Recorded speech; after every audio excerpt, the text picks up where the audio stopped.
Welcome to Between the Covers Summer Series, where we put the spotlight on our South Florida authors. Hi, I'm Ann Bocock, and joining me is award-winning, best-selling author Joanna Campbell Slan. She has a new book, Wednesday Wicked Ways. Joanna writes 4 different cozy mystery series, and this one is the latest book in the Friday Night Mystery series. Welcome. Hi, how are you, Ann? I am great. Thank you for being here, because we always have a great time. And you know that I love your female protagonists. Thank you. All of them. Thank you. But I gotta say that Cregan Collins has a special place in my heart. Give us her backstory, if you would. I'm delighted to. Cregan is a young woman who went through journalism school, married a guy who was a TV star, and they moved to Decatur, Illinois, which is officially, in case you don't know it, the armpit of the world. And once they got there, he was caught doing some things he shouldn't, and she wound up having to take a job, and even though she was trained to be a reporter, she winds up selling newspaper advertising.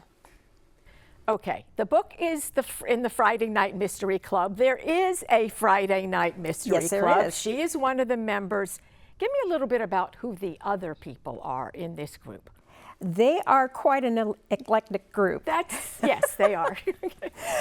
The woman who lives across the hall from Cregan, they live in this house that was converted. It was a big old craftsman style house, and then it was split up into 4 apartments. The woman across the hall is Zandra, and she is black, and she works for a bank. Then upstairs there's Rosie with her son Julio, and they escaped from murky circumstances in Mexico. And then across the hall from them is Prue, and Prue is an exotic dancer. Plus they're joined eventually by another woman named Winnie, who is a local softball star. This is a great group of women here. Now, let's go back. It's 1986. Yes. So that is important to this story. Cregan has this pile of debts from this nasty divorce. She's also supporting her elderly grandmother.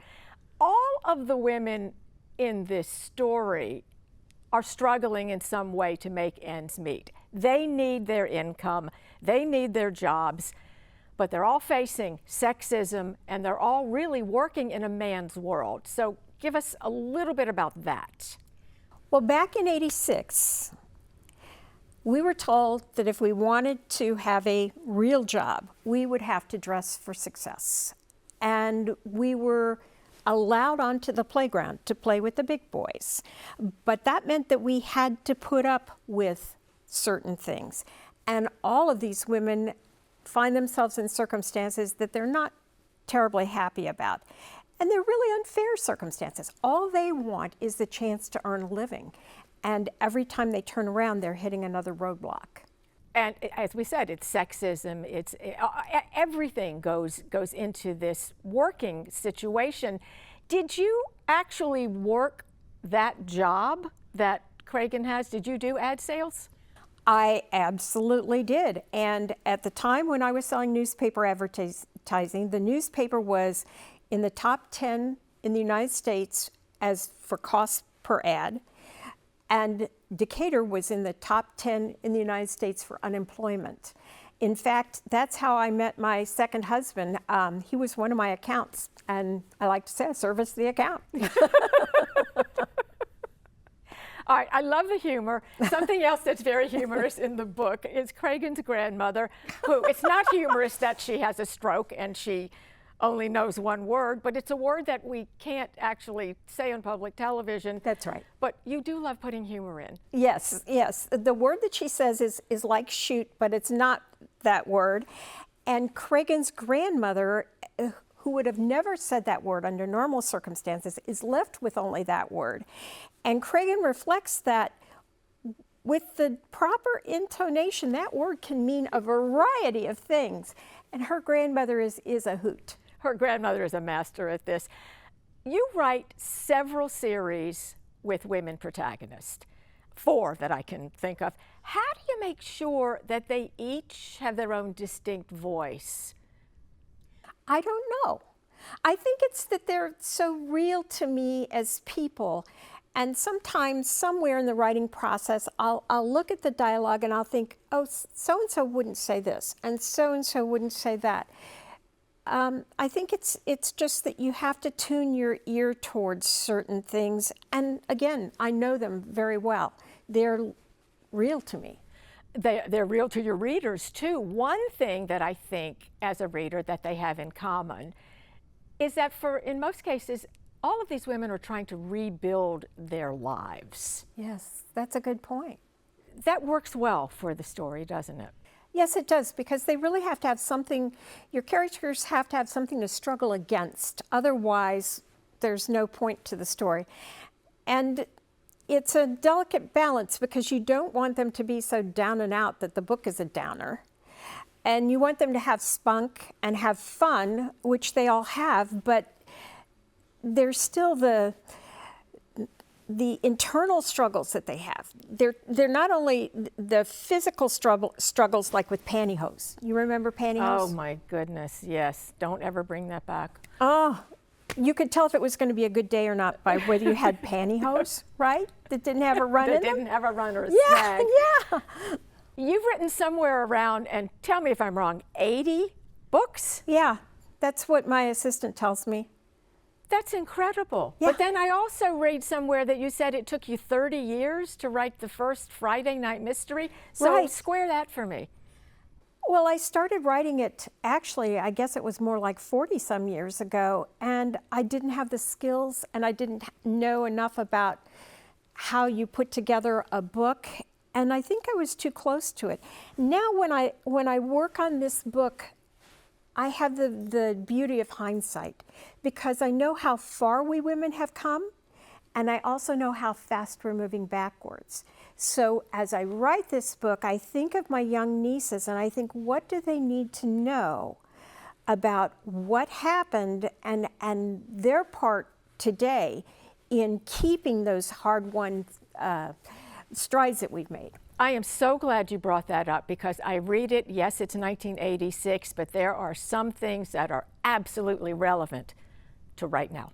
Yes, they are. And it's really sad, and it's kind of surprising. In fact, I think if they hadn't been so relevant to me, I wouldn't have been able to feel so emotional about it as I was writing them. Because when you think about it, you know, because change happens so incrementally and in so many small and myriad ways, you say to yourself, you don't notice it. You don't. But now, when I look back in hindsight at what we went through, there's a scene in that book where there's a woman who needs to nurse her baby, and her employer will not give her any slack. They won't provide her a place to go. They don't want her to be doing that on the premises. I don't know that that would happen today, but as I was thinking of this book, I was remembering that because it actually happened to somebody I knew.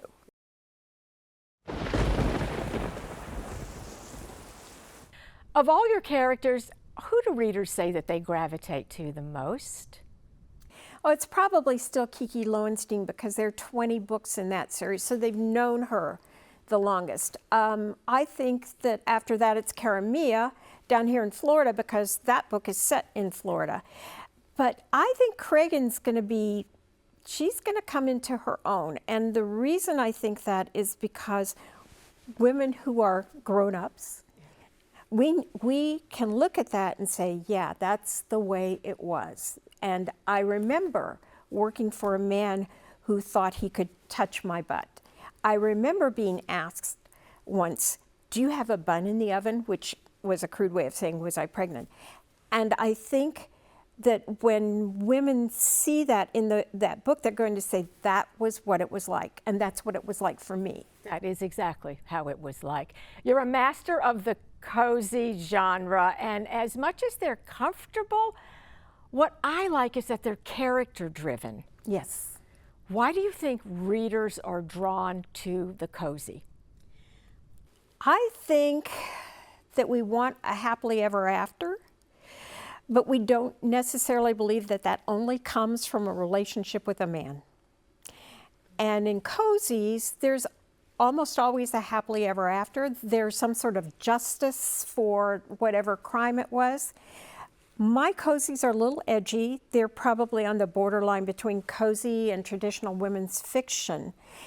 What I like is that because it's a cozy, I can use the characters to discuss things, social changes, things, and show the variety of opinions that people had, but show them in a kind of safe way for the reader. I think the genre is perfect for social issues.